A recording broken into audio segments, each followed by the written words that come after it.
I'm Caroline, a 27-year-old housewife. I've been married for 2 years to my husband Lucas, who's the same age as me. We finally moved into a house we started building right after getting married, and life has settled down a bit. Lucas and I met at work. We were fortunate to work at a great company where overtime was rare, so when we first started dating, we had plenty of time for each other. We moved in together pretty quickly and got married after 3 years. Our plan was to have kids once we settled into our new home, so I left my job to focus solely on homemaking. After I quit, I thought life would get easier, but Lucas started working late more frequently. I asked him what was going on, and he said he was dealing with issues at various clients. I noticed that he had been looking more stressed lately. To help him, I made sure everything was ready for him when he got home, even cooking meals he would enjoy. But his attitude started getting worse. He would sometimes shout, "Why are you making the same meals? If you know I'm coming home tired, you should prepare some snacks to go with my drink." I had never seen this side of Lucas, so I apologized and promised to prepare what he wanted next time. I couldn't help but wonder if work was really causing this change in him. When I thought about the company where I used to work, I never thought they would push people this hard to work. As Lucas started working more and more on holidays, I thought maybe I should check with the company about this. However, when I confirmed the facts about overtime with my friend and former colleague Kaylee, she said, "What? There's hardly any overtime. Everyone leaves on time, just like when you, Caroline, were here." Nothing seemed to have changed with Lucas at work either, which left me increasingly confused. However, soon after that, his late nights began to decrease, and gradually the old Lucas came back. So I decided not to dig too deep into it, thinking it might just be stress accumulation. From then on, there were a few nights when he came back late, but I assumed he was probably out drinking to relieve stress, and I decided not to make a big deal out of it, and waited for him to come home as usual. Half a year after all that drama, my dad got sick. The prognosis wasn't good, so I was thinking about having him stay with us since we lived close to my parents' home.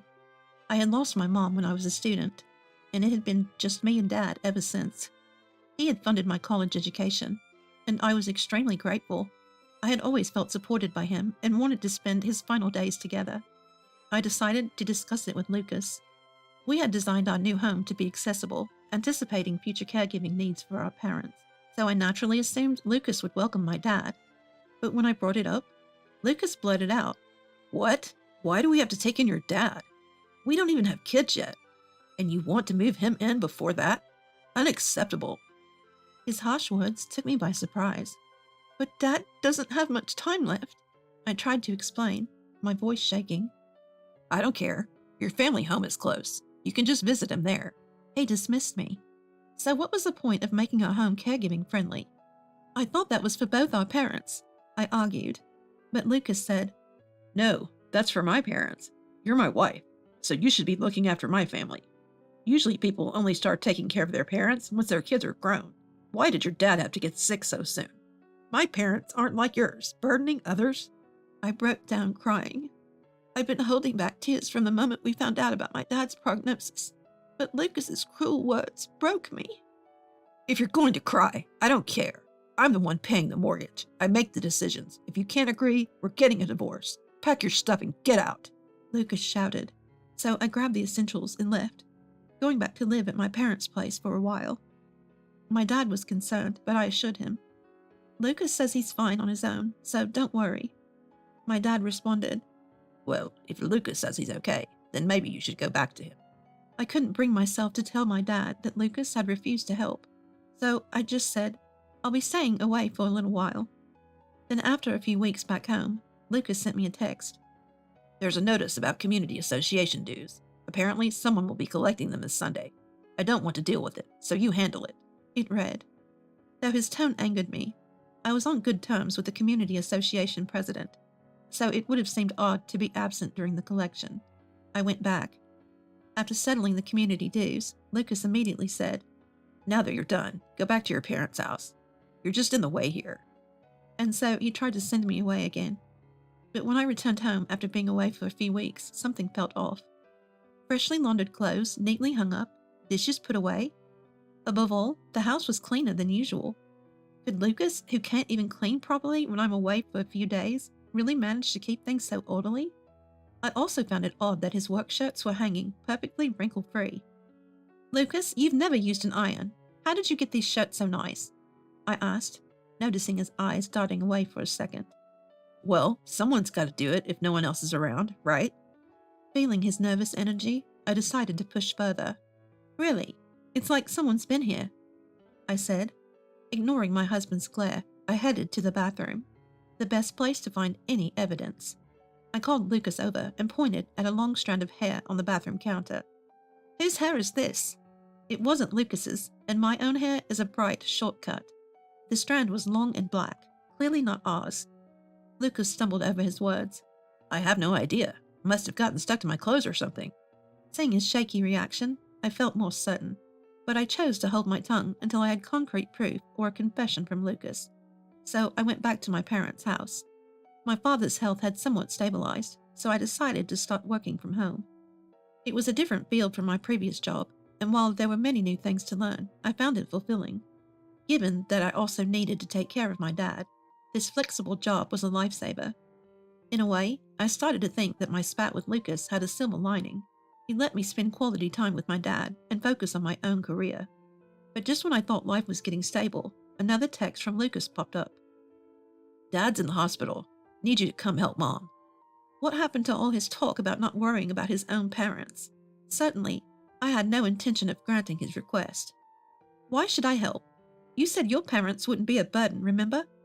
I replied in a cold, unemotional text. He called me right away, saying, Come on, it's a sudden situation. Can't you take care of them for a bit? I'm busy caring for my own father. Weren't you the one who kicked me out? What are you talking about now? I shot back and hung up. Another call came through. Stop this nonsense. You can't keep avoiding home. You'll need me sooner or later. Just come back already. He sounded even more frantic than before. Sighing, I responded, I can manage just fine without you. I found a job. And I hung up again. The next day, Lucas showed up at my parents' house. My parents are moving in with me, and Mom, after Dad gets out of the hospital. Please come help.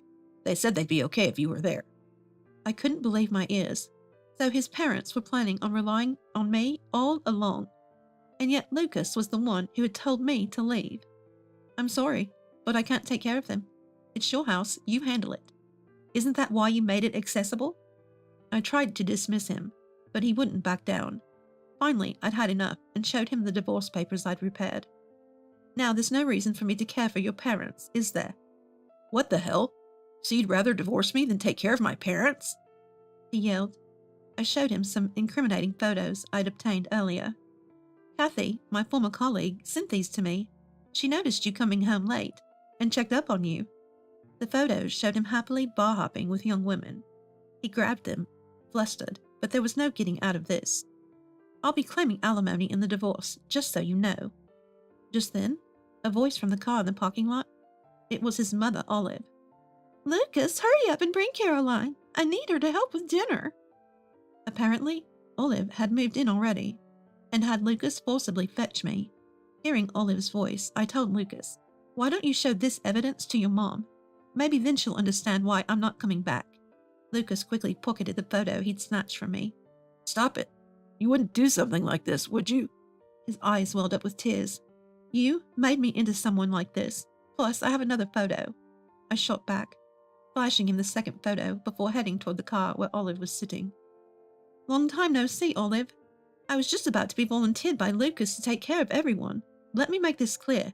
I'm not up for that role. Olive got annoyed at my tone. What's with the attitude? You're my son's wife. You can't just refuse to help with family responsibilities. I gave Lucas a pointed look. Lucas, thinking I might expose his affair, started to calm things down. Mom, Caroline seems busy. Let's go home for now. Olive wasn't satisfied. Lucas, you were just saying how she's a terrible wife for leaving to stay at her parents' home. What's gotten into you? Why am I the only bad guy here? Hearing that, I sighed. Lucas, sensing danger, tried to get into the driver's seat. Let's just go home already. But Olive wouldn't back down. Caroline, you need to come too. If you don't help, who will? That won't be possible. I'm planning on filing for divorce, I said, and started to walk back toward the house. Olive got out of the car to stop me. What do you mean? You're being so selfish. The one who's selfish is your son. I'll be submitting these photos as evidence, and will be seeking compensation. I showed her, freezing Olive, in her tracks. Lucas hastily snatched the photo from Olive, but the damage was done. Olive confronted Lucas, but he remained silent, unable to come up with an excuse. "If we're clear, please leave," I said, and walked into my house. Later, Lucas did apologize, but I'm not forgiving him, and am in the process of filing for divorce. Turns out Lucas's brother was supposed to be the one taking care of their parents, but due to his own infidelity, he had divorced his wife and seemingly vanished with his affair partner.